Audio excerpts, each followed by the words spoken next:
Rob Stats Guerrera. Happy 2024 season to you.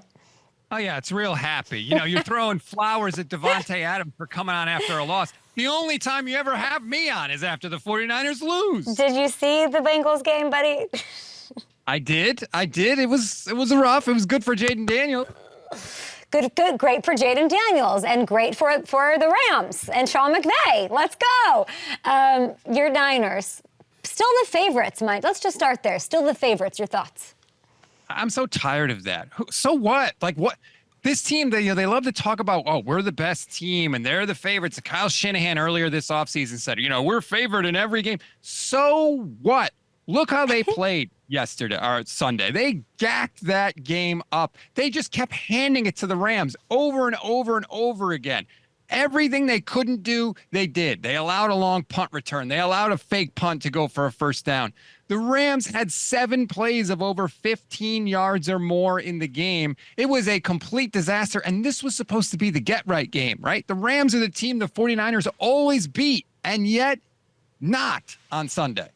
Are the issues with the defense, in your opinion, is it scheme? Is it personnel? What's going on here? They don't really blow leads like that.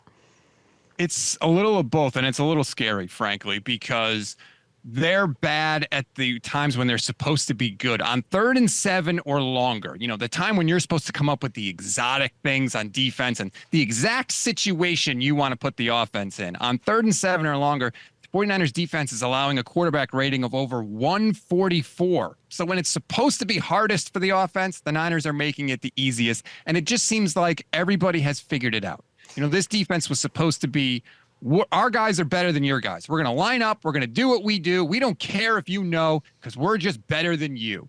And it's not 5 years ago. They're not better than these other teams right now. It is not a very good defense at all. It's too easily defeated in the crucial times of the game. Fixable? Maybe. I mean, if Nick Bosa and Fred Warner just basically have to be otherworldly all the time, and if they can generate turnovers, then you can survive. But I think the Niners have to undergo a shift. I really do. I think the days of we'll kick the field goal and let the defense, close this game out for us, I think those are over. And I think they kind of realize it. Brock Purdy said after the game, when we get a stop, we have to score. I think they know these games are going to need to be closed out by the offense, by Brock Purdy taking them on a 5, 6, 7-minute drive in the fourth quarter to salt away a lot of the clock and then hopefully make it a multiple score game. I think that's the new path to victory for the Niners. And I think I have some optimism that they can do it. Let's look at the Brock side of things, shall we?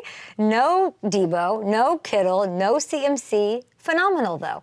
3 touchdowns, 292 yards. Brock was great. Everyone's questioning, what's he going to look like without those guys in this, whatever. What would you make of his performance?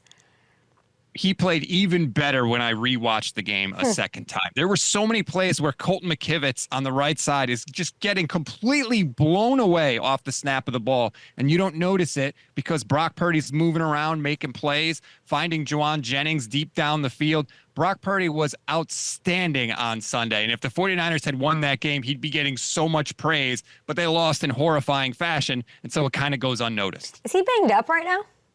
Yes, Brock has a back issue, soreness, Kyle Shanahan called it. He had an MRI yesterday. The MRI was good, was the exact word that Kyle used. They are hopeful that he can play, or practice, on Wednesday. That's a little scary because if they don't have Brock and with all the other guys that are out, this season could spiral away from them very, very quickly. Yeah, maybe Brock should go to Germany. Oh, yeah, he could meet up with Christian McCaffrey. Maybe they could take the same flight. Now, Christian McCaffrey's going to take international vacations in the middle of the year because he's trying to get back from that Achilles injury, which we were assured, by the way, in the preseason was no big deal. Turns out kind of a big deal. Didn't you kind of know it was a big deal then? I didn't love it. I'll tell you that. I didn't like that it was very hip bone connected to everything seemed out of whack at every time I looked, it was a different thing, and that's never a good sign. First it was a calf, now it's Achilles tendonitis, and it's a very scary situation. Now, luckily, Jordan Mason has done a great job. Yeah. But as good as he is, he's not Christian McCaffrey. But look at you giving some positive thoughts. Look at this. I love this. So they've got who? The Patriots, right? Yes. And Patriots. What do I need to know looking ahead at this game? Give me as a man who watches NFL games twice, tell me. look, the 49ers should be able to win this game. They are way more talented than the Patriots, even with the injuries that they have.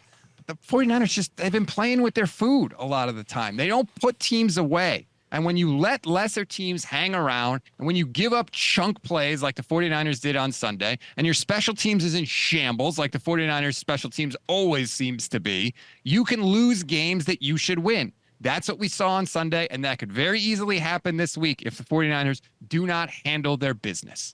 We appreciate it, Stats. You're critical. You keep it real. You're still wearing the Niners shirt, though. They are the favorites. And your podcast is my favorite. Check out the Gold Standard 49ers podcast and listen to my boy Stats on ESPN Radio. Thank you, Stats. Anytime, Kevin.